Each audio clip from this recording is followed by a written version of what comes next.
Welcome in Bears Nation podcast. It is Monday, November 7th, and I've determined, Kevin Lapka, that on this show, even if the Bears don't win the game now, as long as Justin Fields plays well and plays as well as he did against the Miami Dolphins, it's a victory Monday because that's the ideal way to lose. So much so that it's basically a win for you and that team because as we've stated multiple times on this show, Bears Nation podcast, by myself, Jake Hassan, Kevin Lapka, that this season is about Justin Fields' development and getting better as a quarterback and securing a high enough draft pick that allows you to take an elite offensive lineman or an elite wide receiver or possibly an elite defensive lineman. That's what the season has become over the last couple weeks. So now I'm officially declaring that when games go the way that they did yesterday against the Miami Dolphins, it's as good as a victory Monday. And I hear from this moment going forward, I will declare it as such. So happy Victory Monday to Bears Nation. Welcome into Bears Nation podcast. It's a good Monday, Kevin. It's a good Monday. Oh, it's a great Monday. I mean, if you really think about it, when have you felt this good as a Bears fan? And take away 2018. Take away 2018. Draft day 2021. Yeah. I mean, and if you take away that, you take 2018 away, and honestly, even including 2018, it's on the same level for me. It is.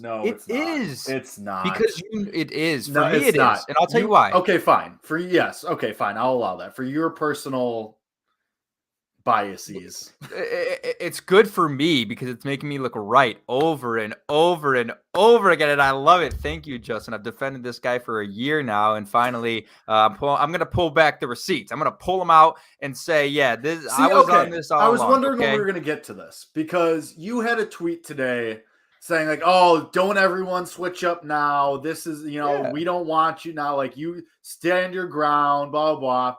And I consider myself part of the crowd that tweet was directed at because I was on the show saying, I don't know if Justin Fields is the guy. I don't know. And I know maybe you had me in mind when you said it, maybe you didn't. You were mentioning Rex Ryan on ESPN's Get Up because he was saying this morning, oh, Justin Fields is a franchise quarterback, so on and so forth. And he's not alone.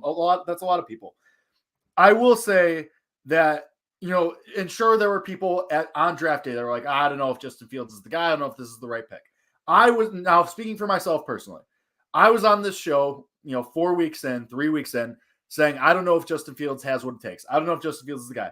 Now, I don't consider it switching up, and I don't consider it being because if it were switching up, I'd be saying, oh, I was always here too. Yeah, I always believed. No, I'll come out and blatantly say, yeah, I said those things. I completely said that I wasn't sure Justin Fields could be the guy. I came on this show and said I wasn't sure Justin Fields was a lock for the roster next year. And I will readily and completely admit that.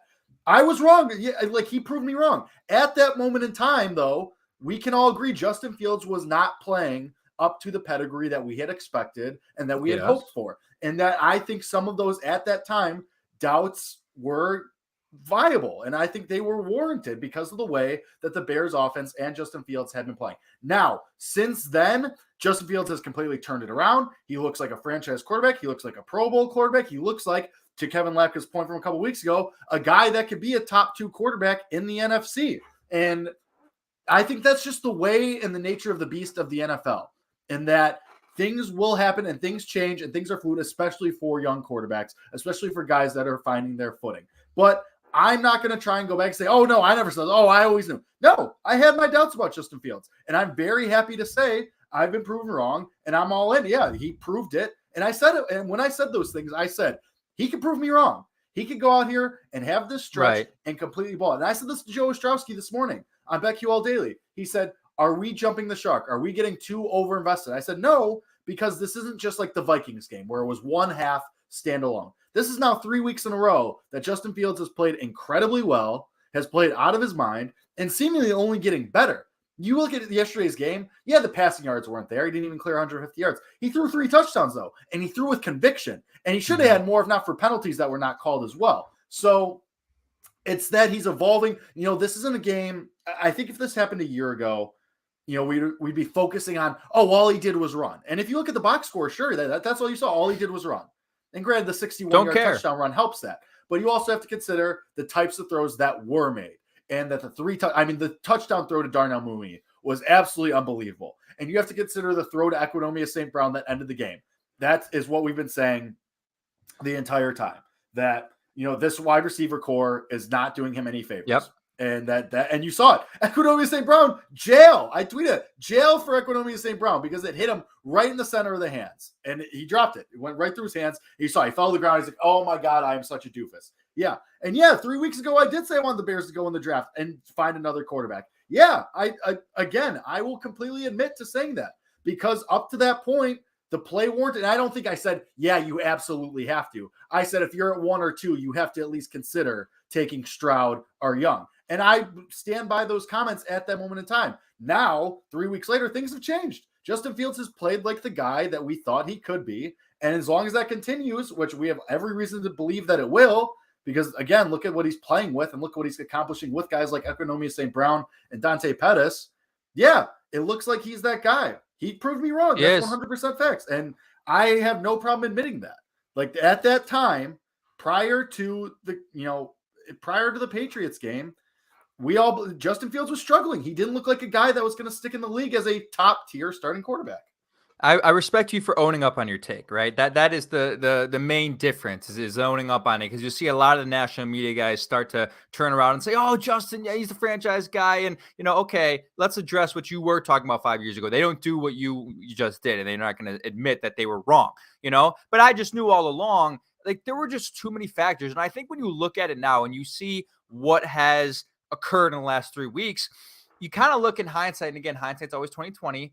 You look back and you think, well, maybe it was always supposed to take this long, right? And I, too, admit where I was wrong was I seriously doubted Luke Getsy, and I think everybody did. Like, we were not sure. We were all in that boat. We were questioning whether the guy could be fired, and now there's a different question I'll raise to you later in the show regarding him, but you're right. Like, it objectively was bad. Now, I was always in it because I saw the raw talent in Justin Fields. I've seen this kid at Ohio State. I knew what he has in him, and I knew that at some point that would come out, and there were just too many factors influencing his play in a negative way that I couldn't be out in him at that point. I understand to a certain extent why people in the national media could have looked at a box score the first 5 weeks of the season and said, no, this guy is terrible, without understanding how bad the offensive line was for that period of time, without understanding how the play calling was not adapting to his strengths and playing to his strengths, without understanding just how bad the receivers were, for those first 5 weeks. I get it, but for us being involved in it and seeing it firsthand, ever since training camp and this year, like, we knew, and we should have known that, hey, this was supposed to probably take at least 5 weeks to kind of understand, not just get the players to understand the play, but understand what you want to do on offense, right? Get these guys to buy in, and then go trade for a guy like Chase Claypool, bring in some talent. Like, in hindsight, it makes sense that, they hit their stride in week 6 and now we go, right? It's very rare for a first-year play caller and a first-year offense with a ton of young players to just hit their stride immediately the first couple weeks of the season. So in hindsight, yeah, maybe it was supposed to take this long, but it doesn't matter. The past is the past, and we have arrived now, and the Bears answered so many questions for you on Sunday and have the past 3 weeks that you have such a clear direction of where this franchise is going. And this is why I say the feeling to me is similar to 2018, because the wins and everything felt amazing in 2018. And you knew you were going to make the playoffs, and you knew you had a pretty good chance of making a run, to the title because of how good that defense was. But even at that period of time, like, the future was there, right? You assumed that, okay, Mitch is maybe the guy, right? But Did you really believe that Mitch would be a guy who would lead you to a Super Bowl? Because in 2018, you knew, hey, if we do make it to the Super Bowl that year, it's because in the NFC Championship, like, our defense is not going to allow more than 10 points. Like, that's the reason. Like, you knew in the back of your mind, Mitch can get you there potentially, but he won't lead you there. And now, why I feel like it's the similar feeling for me in 2022 based off the excitement is because you have a guy who can get you there now. In the most important position in all of sports, you have the question answered. Right. The longest, hardest question for the Chicago Bears franchise to answer in their history is this the guy that can lead us to Super Bowl, that can put the team on his back when they need him the most? And the answer to that question is yes. And we've never been able to say yes to that question in the history of this franchise since Sid Luckman. So to me, that means just as much because I look into the future now and I look into 2023, as early as 2023.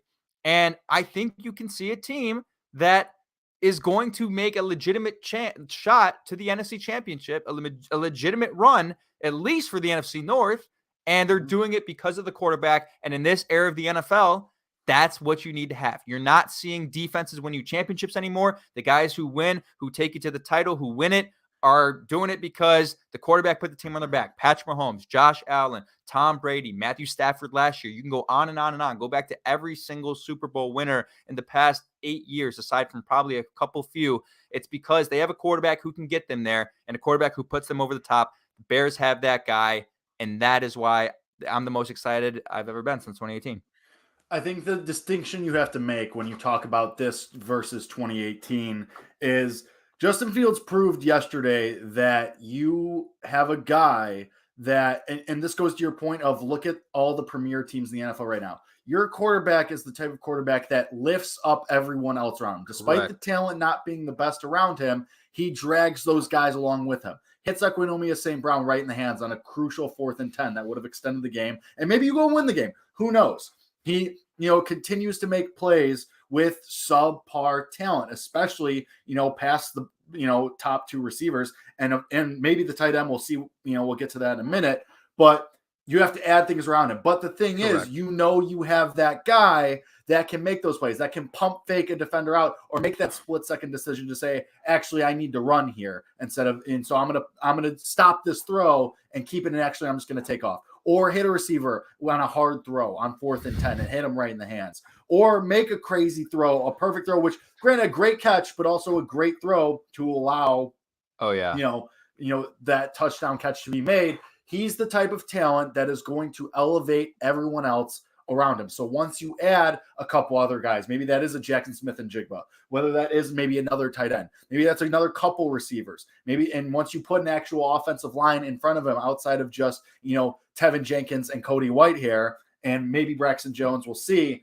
But once you get a full roster on this, guys, then you can hit the ground running. Because right now, and back to my original point of the difference between this and 2018 is 2018, the defense, which you alluded to, was dragging everyone else. Yeah, you had Allen Robinson, and that was great. And he was an above average wide receiver on your team. And you had a solid running game. But that defense was dragging you forward, really, despite the quarterback, despite the limitations of the offense. What we're seeing right now is the opposite, is that this offense and this quarterback can keep you in a game despite the defense being basically a sieve, basically being a spaghetti strainer, like that's basically what's happening. And that's the difference, because that is far more sustainable, especially when you have a quarterback on the second year of his rookie deal, and especially with the Bears, when you have as much money as you do for next year. And now, according to Tankathon, you're back in the top 10 of the NFL draft projections too. Right now, season ends today. You have the 8th overall pick, and there's still teams in front of you that probably you'll end up passing, because right now you're tied in the win column. I don't know though, because they have a pretty soft schedule coming up, and if they continue to play this well offensively, they might win 4 in a row. But you also have Minnesota again, and then you still have not Jacksonville. Sorry, I'm looking at Jacksonville right now. Buffalo. You still have Philadelphia and Buffalo as well to go through. So tougher games, but Arizona, they should probably get one more win. Maybe Jacksonville can get one more win than you at something. So you could be really, I don't think you're going to pass Detroit, Pittsburgh, Vegas, Carolina, or Houston at this point, but you could get to just outside the top 5 here. But the point being that you're going to be in this position that you're hoping for. You're going to have a top 10 draft pick. You're going to have all this money, and you don't have to worry about the quarterback. Justin Fields now 3 weeks in a row, and probably again a great matchup against the Lions where you can make it 4 weeks in a row too. So to your point, Kevin, just to really hammer this home, like you have figured out that the quarterback can elevate you and keep you in these games with not only his legs, but also his arm, and you can figure out the rest as you go over this next, spring and summer. You said in the beginning about, Joe asked you on your show today about whether it was are we reading too much into it? What did he say exactly? He said, are we too over the moon? Are we jumping the shark? Are we, are we getting too, are we over analyzing this? Are we getting too invested too early? The answer to that question regarding Justin Fields is no. But here's where I see Bears fans doing this is all of a sudden you see the point totals go up. You see, okay, pretty much 3 games in a row with 30+ points. Again, that Patriots game, or not that Patriots game. No. Patriots game was 30, but then the game after that, why am I blanking? Dallas, you should have had 30, but you missed 2 extra points, right? So I'll call it 3 30-point games in a row for the sake of the argument here. And then, Justin Fields is playing the best game of his life. And I think what we've started to see people say is, you know what? Maybe this offense doesn't need as much help as we think they do because you traded for Chase Claypool. Let's get complacent.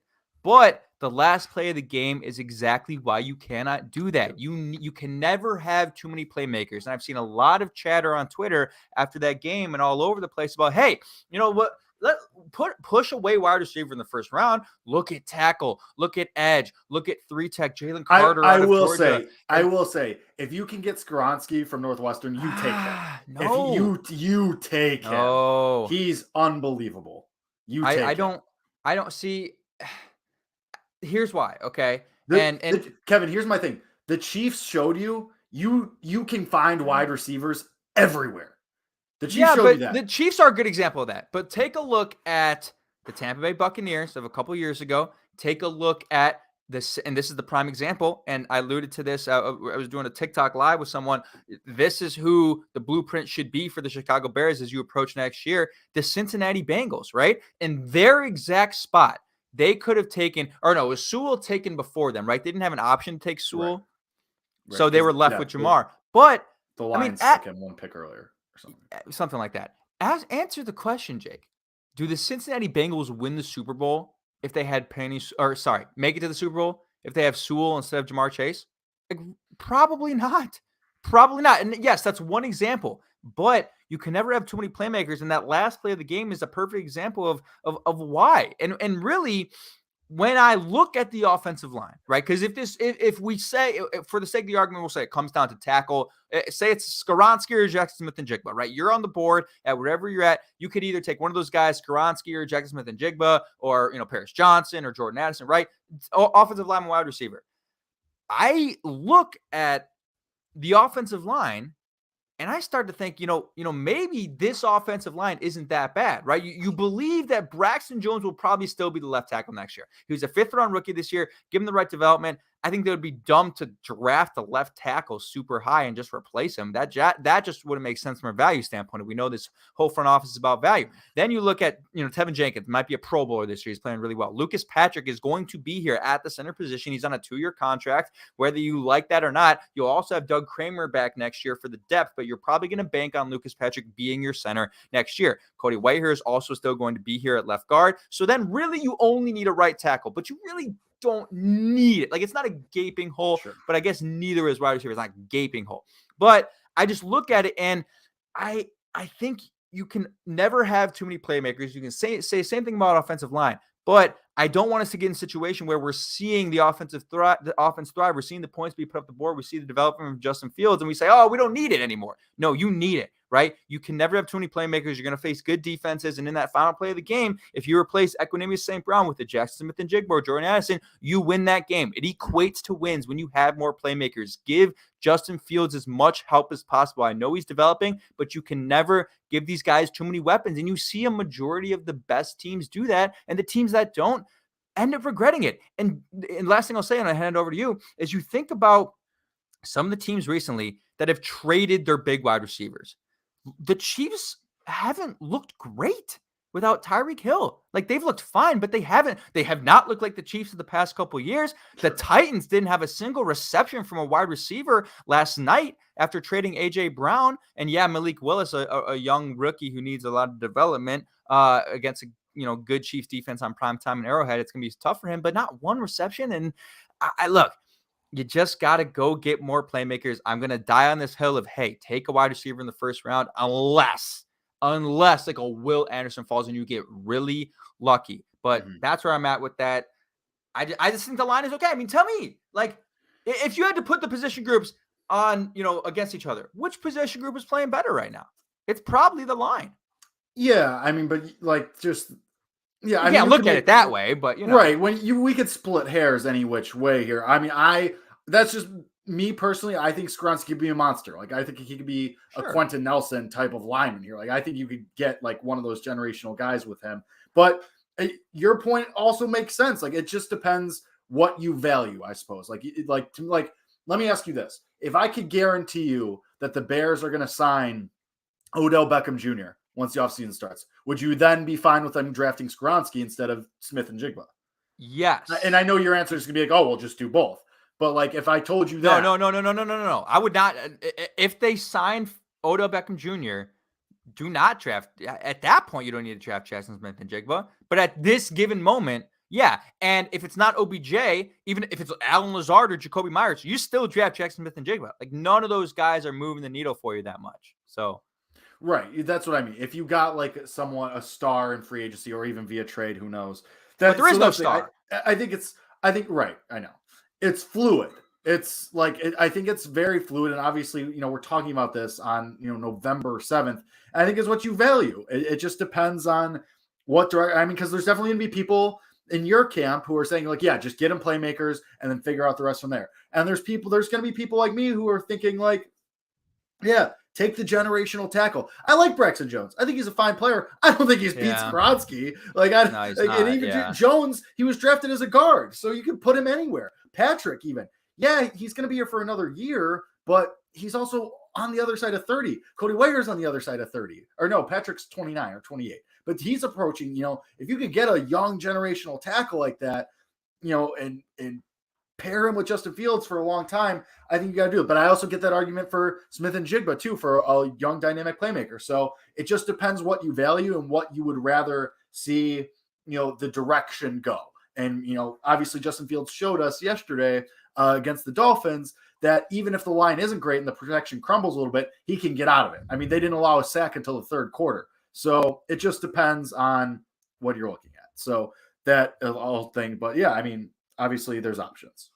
Yes, there are. Real quick about OBJ, you brought it up, and I had this written down in my notes because I find it kind of interesting. He went on a podcast this week, and it's worth noting that this is the week that he's supposed to be fully healthy, able to return. So all of a sudden, teams might come call in, and he might sign a deal this week. That's the assumption. Now that he's healthy, teams are waiting out to see where he's at. Do some testing, maybe get a tryout or something. Teams see where he's at from a physical standpoint, and then they'll throw him the money that he's looking for. And he name dropped a couple teams in this podcast. He said, whether it's the Bills or he actually name dropped Green Bay as well, the Packers or going to Dallas, he said, or back home to the Giants. He said he's looking for a place to be where a place he can call home for the next 3 to 4 years. He's like, I'm done jumping around. Like, I just want to settle down, look for a home, 3 or 4 years, like be on a team. And he didn't mention there that he probably wants to go to a team that's going to be contending soon with a good quarterback, right? And you start to think about it, and when you think about those things, Chicago starts to actually seem like a pretty attractive destination. I mean, if he's been watching football on Sundays, yeah, he's not going to have a chance to win the Super Bowl this year, but don't get too greedy. You won it last year, and now you're being put on a team where, you only got 9 games left this year. A team can pay you all the money you want. They're the most salary cap in the league right now. They can give you any money that you're asking for. You're going to have a young quarterback, young developing rising star throwing you the ball for the next 4 years. You can't say that about Daniel Jones. You don't know if Aaron Rodgers is going to be there in Green Bay after this year. Dak Prescott is a very good quarterback. Who knows where he'll be in a couple years? He'll probably be just fine. And of course, Josh Allen. But Chicago's the large market he's looking for. It fits his brand. They're a rising franchise. You come here, you be the hero. I'm just like, it makes a lot more sense now than it did last year when I was talking about these things. It makes a lot more sense now than it did even 4 weeks ago. But now that you see, hey, Justin Fields and OBJ, he can come here and be the guy for the next 4 years. And this is a place where he can settle down and they have the money to do that. It's not a completely insane thing to rule out. That's all I'm saying. Unless he's completely chasing a ring again this year, then yes, the Bears are not in question, right? Like that's not going to happen. But if he's really has a forward-thinking mindset on this for the next couple of years, I would keep the hopes up. That's all I'm saying. And I know you're not the biggest OBJ guy, or are you now? Because last year I presented this and you hated it. Yeah, I mean, I thought he was cooked when he was in Cleveland, and then he got to LA, and it turned out, it was more of a product of his environment and Baker and how those guys all stink, and that makes sense. He started playing well when he got to LA. The more this season goes on, the more I feel like he's just going to be like, all right, you know what? I'm going to sit this year out. Yeah, I know, I get it. He just got cleared, but he just turned 30 over the weekend. Like, if you're him and you have millions upon millions of dollars already, sit back, evaluate everything. And some of these guys obviously are driven by their love of the game. And I just want to be back out there and competing and blah, blah, blah. Sure, totally get that. Maybe that's what he's going for. But the deeper we get into the season, like, do you really think anyone's signing him off the street week 13, 14, especially a playoff team? That's right. That's what I mean. But we're rapidly approaching that. It's November. We're getting to that point. So we might be approaching a spot where it's, okay, I'm just going to sit this year out. I'm going to get fully healthy. I'm going to start the rehab, get going with my rehab. Obviously, he started the rehab because he just got cleared. But he might just be like, you know what, going to keep pushing on the physical therapy, on the rehabilitation, and then do a workout or a showcase once the Super Bowl's over, and then we'll go from there. I agree with your point. Chicago seems like a destination. You see some of the throws Justin Fields made against the Dolphins. Absolutely. I mean, Chase Claypool probably can't wait to learn the rest of this playbook because, if not for a pass interference, Chase Claypool, or a non-called pass interference, I should say, Chase Claypool has one of the biggest plays of the game at the end of that game, obviously. So, and if it is called, he still has one of the biggest plays of the game. So, yes. Odell Beckham Jr. might be looking at this and be like, all right, Justin Fields can throw the deep ball, dynamic guy. I think if the Bears do the right thing over the offseason, if they make the necessary moves and the correct moves, and they push all the right buttons over the offseason, they could definitely be a 10-win playoff team next year, 100%. I am not as gung-ho about them being an NFC title contender as you, or being a Super Bowl contender, but I will say the pieces are there for you to definitely make the improvements and make the jump to be a playoff team next year.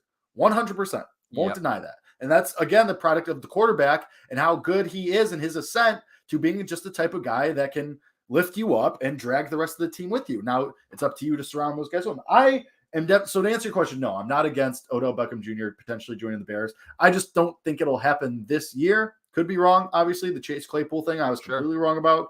So it just depends.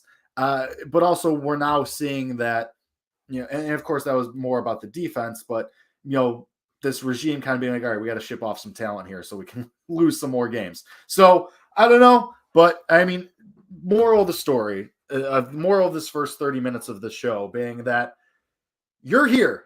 You have the guy. I mean, you obviously were working a little bit of Parkins Spiegel today. Like, they had a QB1 party.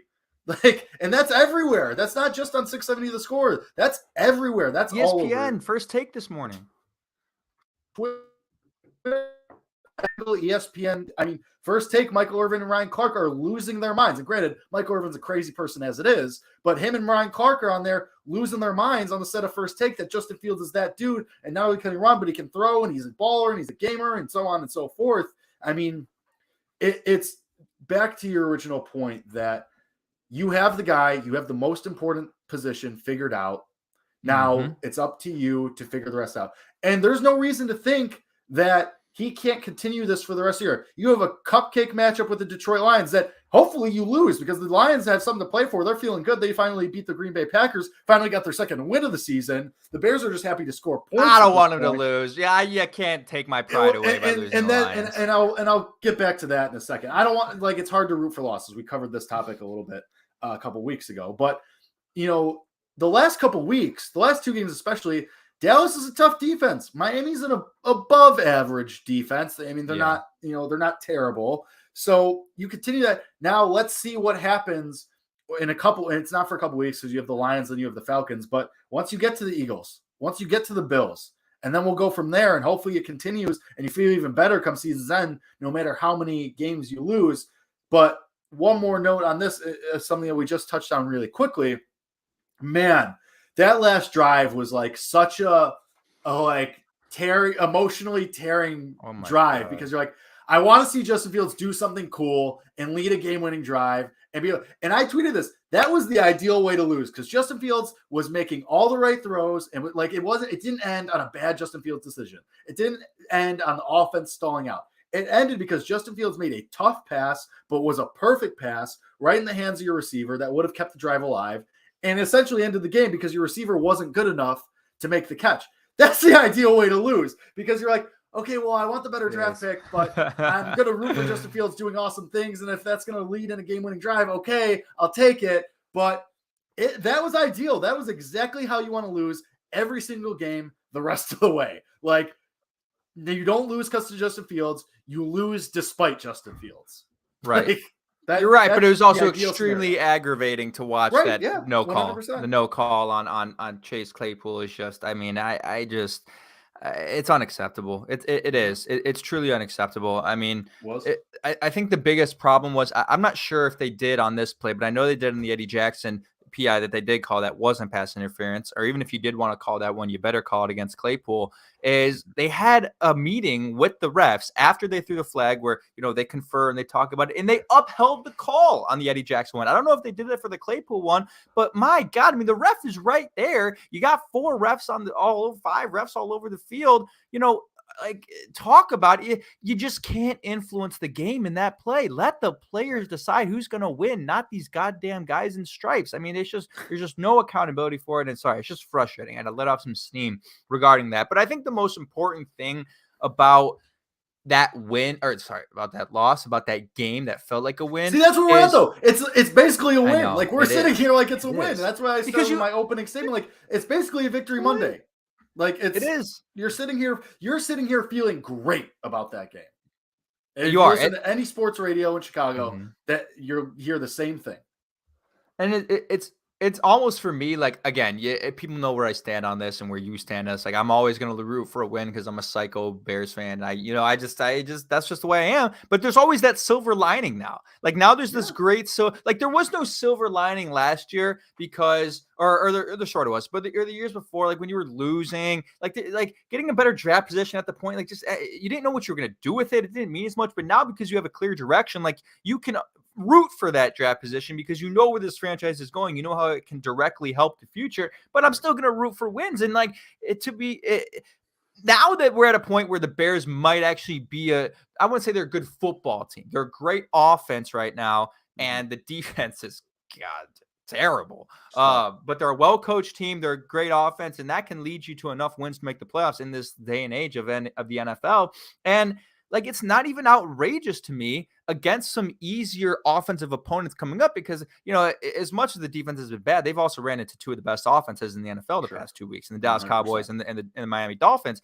You have a really easy schedule coming up where if your offense is playing this well for the next 4 games, it is totally within the realm of possibility to win 4 games in a row if Justin Fields continues to play this well. You got a couple more games at home. You go on the road against some teams that look good on the as far as the record, but really are probably very beatable teams, in the Falcons and the Jets, and then obviously the Lions. You have a real chance to go 4-0 and could be sitting at 7-6 going into, I believe, the game against the Eagles at that point. I like.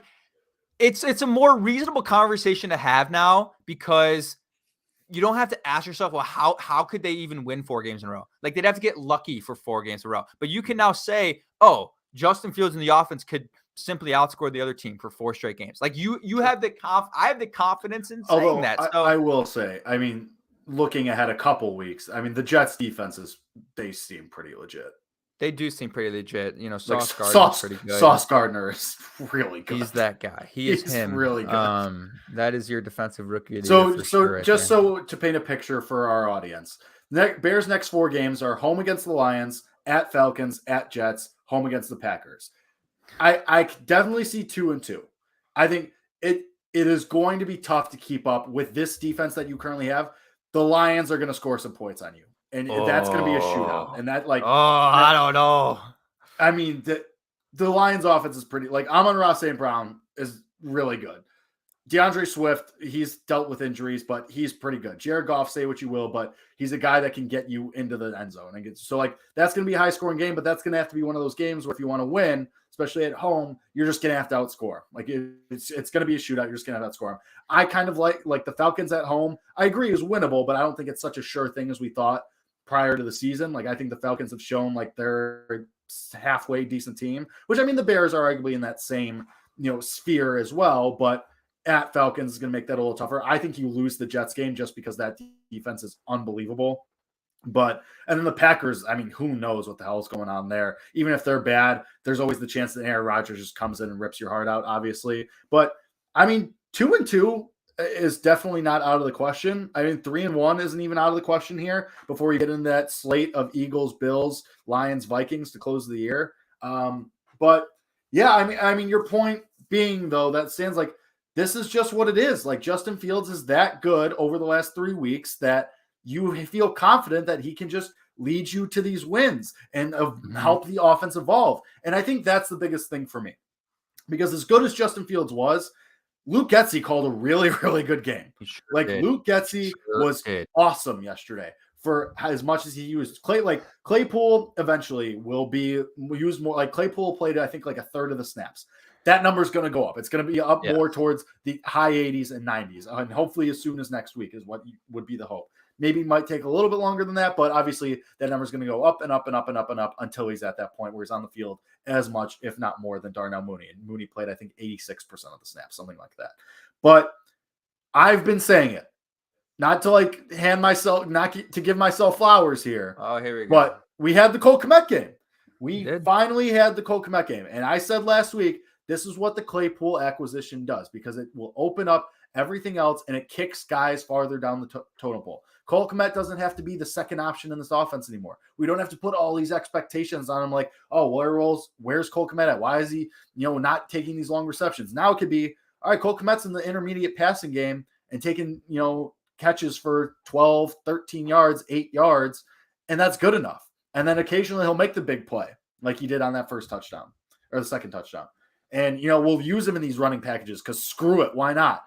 That's what is happening. And Luke Getsy, again, this is more about Luke Getsy than anything. Like, call a great game outside of, Scott brings it up in the chat, outside of the weird 3 screen passes in a row. That was very bizarre. And it was weird. Like, it was so weird and felt really forced. But after that, like, how many times have we seen, a Bears offense do that and then it just gets worse from there? Luke Getsy, all right, didn't work, not going to go back to it. Great. Perfect. That might be like the crowning moment of yesterday as far as the play calling goes. Didn't keep going back to this thing that clearly wasn't working, and he moved on. Chef's kiss. How long have we been waiting for that? Hint, it's been our entire lives. So, that's the thing, though. But the Cole Kmet game happened. Like, you might have a really good tight end now. He's not going to be Travis Kelce. He's not going to be Prime Rob Gronkowski. He's not going to be Mark Andrews. But he's going to be a guy that can make some big plays for you, score some touchdowns for you. And just if he's the third option, and maybe once you add a couple more wide receivers, maybe the fourth option, or maybe you keep using him the way you did. But that's another playmaker that you're like, okay, and offensive players elevating their game and putting them in situations where they can succeed. Like that Luke Getsy yesterday put Cole Kmet in a position to succeed and used him the way that we've been begging him to be used forever. In the intermediate passing game and in the red zone. And look what happened. Career day. Has had 3 touchdowns now when we had 1 in the previous year and a half combined or something like that. And he finally looked like the guy that you drafted. Probably not going to be a star again, but could be an above average tight end that Justin Fields can rely on and be a safety blanket. And that's really all you need. That's what you need from him. You don't need him to be Travis Kelce.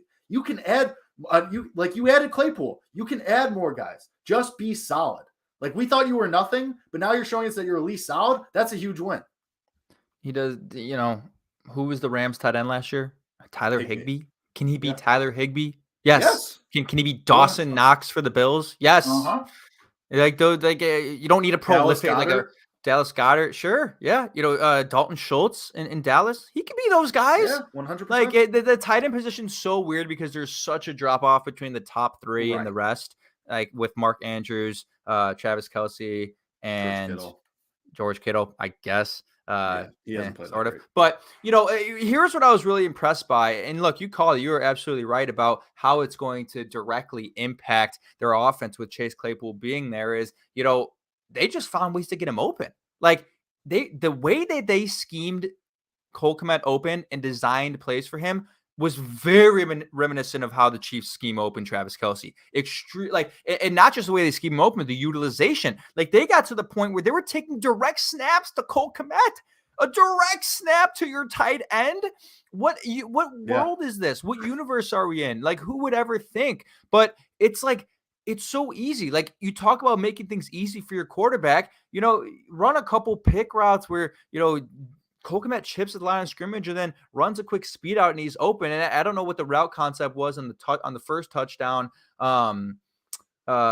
Where Justin kind of rolled out and threw it across body again on the run. Great throw. I don't remember what that route concept was, but that's exactly what the Chiefs do all the time. Just get him open. And Cole Kmet is not the fastest guy. He's not the most explosive guy, but he knows how to get yards after the catch. He will run you over. He will get you first down. Who did he run over? That was, oh my God, he bulldozed that guy.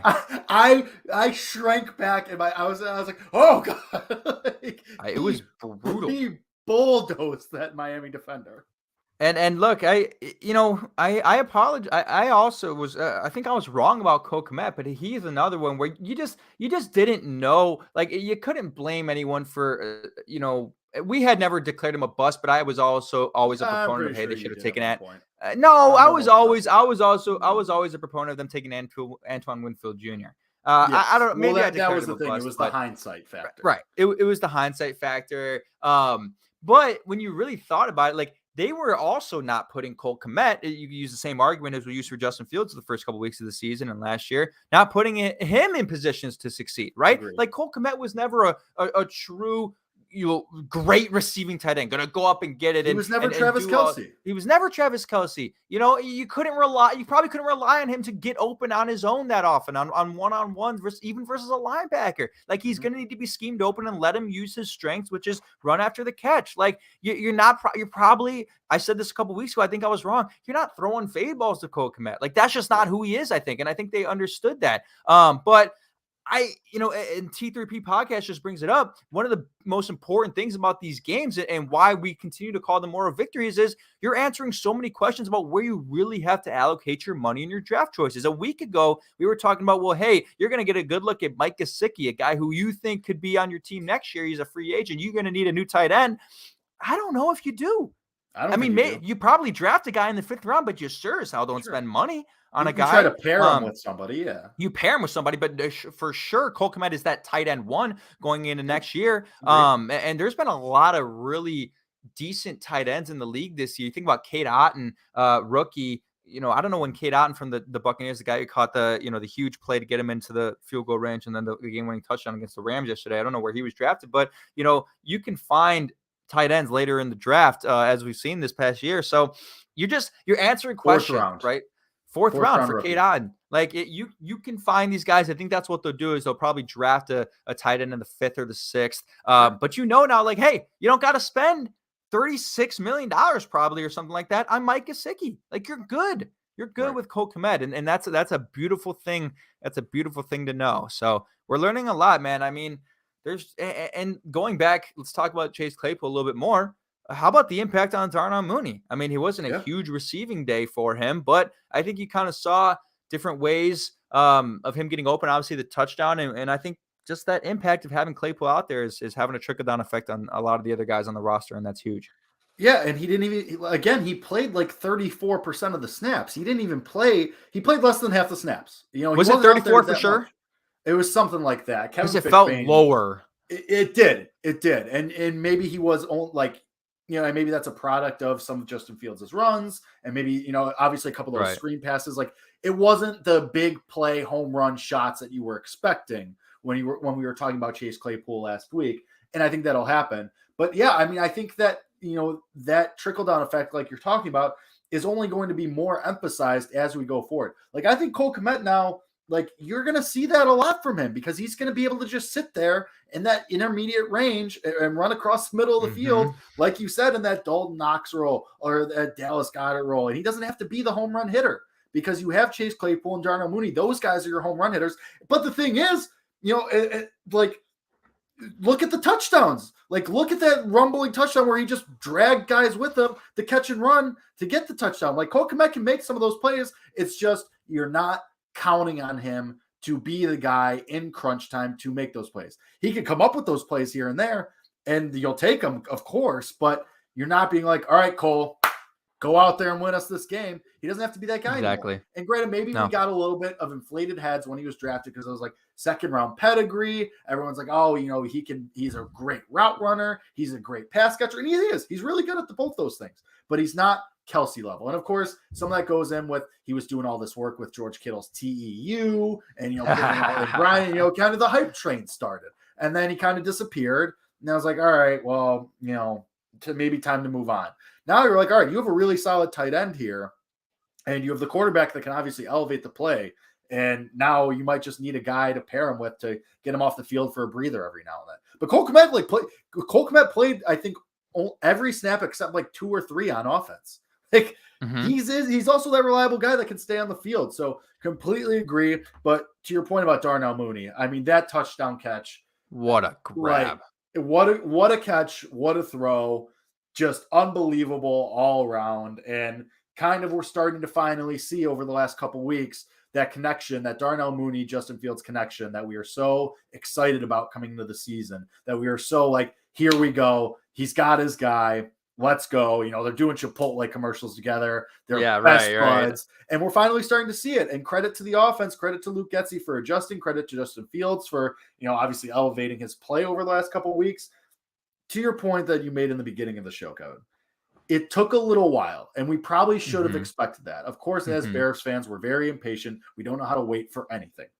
Evidenced by me in week 3 or 4 saying Justin Fields might not be the guy. We don't know how to wait. We're always looking ahead. We're always looking the grass is greener on the other side, because that's what we've been conditioned to expect. That, it's just on to the next one because this clearly isn't working. It's a crapshoot. Now we're here, and we're starting to realize that, okay, maybe we just had to be patient. Maybe it just took a little while for Luke Getsy and Justin Fields to kind of mesh. Now that they have, now everyone else can start, everything else gets lifted up with that. So you still, of course, need a star wide receiver. I think Chase Claypool can be really good. I still think you need a star. You still need offensive linemen. But to your original point that we made in the first 10 minutes of the show, quarterback is the most important position in the NFL. It seems like that you have this figured out. I'm confident that you do. You're confident that you do. Everyone in Chicago is confident that you have that figured out. The passing yards will come. Look at the most important part. He threw 3 touchdowns to key guys. Like this isn't just one-off, heaves to Dante Pettis on a broken play. These are design plays, perfect throws, catch and runs, and then, also a long touchdown run to boot. Like, everything is kind of coming together. And yeah, you're not going to win the Super Bowl this year. You might not even make the playoffs. You probably won't make the playoffs. Probably going to end up in the top 10 of the draft. But imagine how we feel right now after that loss against Miami. There's a real chance that after the last game against the Vikings, you enter the offseason feeling like that. Like, there's a very real chance you enter the spring or, end of winter, whatever you want, however you want to frame it, with this kind of feeling that we have right now for the offseason. And that's before you even near the top of the draft. And then you feel even better, to kind of get, you referenced 2018. Prior to 2018, we were on this show being like, Khalil Mack's great, awesome signing, still temper expectations. We'll settle for 10 wins. And then you went and you won, 12, and you were a great team. It kind of feels like you could be that again, where no matter what, I'm going to be going in beating the drum of 10 wins next year. Because that's just who I am. If you've been listening and watching the show for as long as you have, that's always me. I'm going to I think there's improvement. I think I'm going to tell you right now, I'm going to be saying next summer, that 10 wins is the ceiling. Would love it. Ceiling? Probably like general ceiling, like peak tippy top. Yeah, probably 12 wins again. But expectation, I'm going to say like 9-10 wins. And you're going to be here and you're going to say, no, we're winning 13. Or no, I won't 14. Say 13. I won't say 13. No, that's but insane. Just that's the dichotomy of the show. Sure. And to T3 Podcast's point, you can't pay stars at every position. Yeah, but at this point, we have to kind of throw that out there because we don't know where that money is going to be allocated. So when I say, you can pay this guy and you can pay that guy, I'm not saying they're going to pay every single one of these guys. I'm just listing the options there because we don't know how they're going to use that money. We know they are going to use it. It's just a matter of who and when and how they use that money is more of the point that we're making there because, again, you're in one of the best financial situations in the NFL heading into the next offseason. But back to my original point, how we're feeling after this Miami game, there's a real chance you have that feeling all winter. Yeah, and all winter / spring, end of winter. Don't temper your expectations. Like, there's no reason to temper your expectations about what Justin Fields can be and what this team can be. You don't even know, as a fan of this team, how far a good quarterback can take you, how it can take this team. We don't even know that yet. But you've seen it with other teams. You've seen what it can do for the Chiefs and the Bills and the Ravens and the Packers over the years, Sure. and you know what can be done. And I'm not going to stop raising the expectations and shooting for the stars with Justin Fields and his development. And the thing I was thinking about today, again, Jake, I'm getting cooked on TikTok, bro. I don't even know if you saw it, but the comments are destroying me for raising the question last week of, can he be a top 3 quarterback in the NFC next year? And all of a sudden, everyone's coming back to those comments today saying, oh shit, he might have been right. Like, when you think about it, and it's not just next year, Jake. Take what has happened in the past 3 games. Again, look at the teams in the NFC. I can imagine every team in the NFC North, and yes, this includes the Vikings, a majority of the teams in the NFC West, aside from the Seahawks probably, almost every team, except for maybe Seattle right now because Gino's playing well, the Eagles and the Cowboys, would probably rather have Justin Fields as their starting quarterback than their current quarterback right now. I mean, you can go down the list of the teams in the NFC, right? You could say what you want about the Vikings and Kirk's getting iced out and dripped out. You probably would still rather have Justin Fields. All right? They're just a good team all around. The Packers, you probably would rather have Justin Fields over Aaron Rodgers after what had happened last week. The Lions, you'd rather have Justin Fields, right? The Rams, Justin Fields is playing better than Matthew Stafford, playing better than Jimmy Garoppolo, right? The 49ers, the Cardinals, playing better than Kyler Murray. You go down the list. And the reason why I'm not going to temper my expectations is because if the Bears win next year and Justin Fields continues to put up these incredible rushing performances, even if the passing yards aren't there, we brought up the MVP numbers for Lamar Jackson in 2019. 3,100 passing yards. The passing total and yardage doesn't matter. He had 36 passing touchdowns. And that's why you keep saying it doesn't matter that he had 38 passing yards or something. He had three passing touchdowns, and Lamar rushed for 1,200 that year. I think Fields is on pace to rush for the exact same total, if not a little bit more. I actually did look at this morning. He's at 402 today. Who? Fields? Fields, yeah. No, he's at more than that. He's at like 608 or something. I'm pretty sure. Check the update. No. He had he's had 400 over the last 3 weeks. He has. Okay, you're right. He's at 602. You're right. Yeah, 602. He's at 602. And actually, I wrote this down. Well, let's play a game real quick. And I don't know if you saw if you saw my tweet, then it's broken. I'm going to give you a player, and you're going to tell me if you believe this player has more or less rushing yards than Justin Fields on the season. Okay. Okay, I saw your QBR one. I don't think I saw this. Okay, no, I don't know. This is pure rushing yards. Who does this player have more or less rushing yards than Justin Fields? Aaron Jones. More. I did see this one. I did see less. This one. Oh, I thought Justin Fields has more. Justin Fields has more. Justin Fields, he has more than Aaron Jones, Joe Mixon, Kenneth Walker. I mean, you give the list. I'm not going to remember it all off the top of my head, but I did see this. And now, again, it is worth noting that the Bears have not had to buy, and some of these teams have had to buy, but still, he's a quarterback, not a running back. So, take that factor into consideration. Aaron Jones, Joe Mixon, Kenneth Walker, Christian McCaffrey, Jonathan Taylor, Ezekiel Elliott, Austin Eckler, Alvin Kamara, Leonard Fournette, Najee Harris. Like, those are all guys taken in the first round of your fantasy draft. And Justin Fields has more rushing yards than them. And that's why I started Justin Fields in fantasy this week. And boy, did I need that, because I wouldn't have won otherwise if I started Joe Burrow. So I feel like a genius now for finally for drafting him. But I don't remember. The point of this is if Justin Fields continue to put together historical performances and passing for 4 total touchdowns a game and all these different things, I'm going to get crucified for this. There is a legitimate chance he's in the conversation to win the MVP next year. If he continues to play this way and the Bears are a winning team. All right. It's not a lofty thing to say. It is not a lofty thing to say at all, okay. Jake. Who's the MVP frontrunner this year? Tell me. Who's the clear and away MVP frontrunner this year? Do you even have an answer? I get what you're going for, but I'm going to go for it because that's what he can be, Jake. That's what he can be. Okay. And you believe that too. You just said it earlier. You believe he can be that. I'm not going to say next year, but yes. Why not? because I want to wait and see what they do. Like I'm not going to say that now, not knowing what the offensive line, what the wide receiver room is going to look like. That's all. That's my point. That's fair. I won't sit here and say that right now. Okay. That's all. I think it's a little. I'm just raising it. And here's one more thing for you. Okay. One last thing for you. Say the Bears win the next 4, get to 7-6. Say they even end at 8-9, but Fields continues to play this well, and you start to see the Vikings taper off a little bit.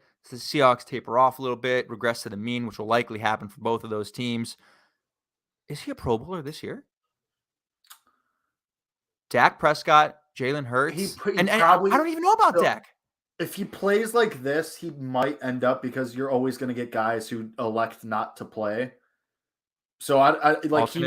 He might be just because he gets voted in after guys bow out and guys in the Super Bowl don't play. But does he get selected right away? I don't know. Maybe. I mean, sure, it's definitely possible. If the last 3 weeks are any indication, believe what we're saying here? Yeah, it's crazy. I mean, this is what we were hoping for, though. This is what you were hoping for, So we'll see. All in all, moral of the story: you lose the game, but you feel great.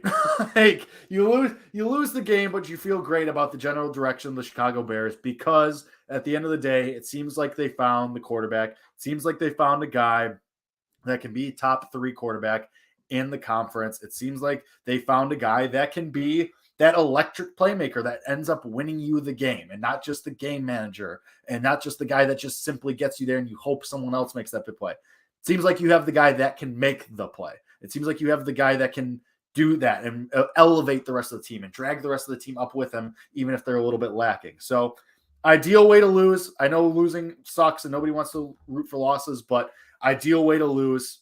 Hopefully the rest of the games go that way and you lose that exact same fashion for the rest of the year. But I know obviously it's not fun to root for losses. That being said, we will be back on Wednesday to preview the Bears' upcoming matchup against the Detroit Lions. First matchup of the year against the Lions. They're coming off their second win of the season.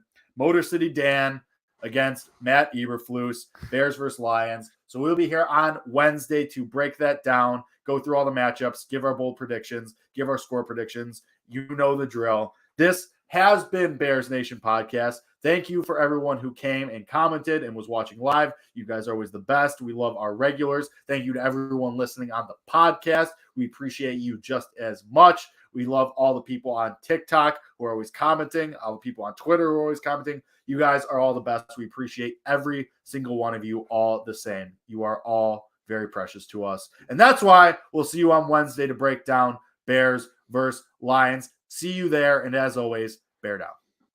Bear down.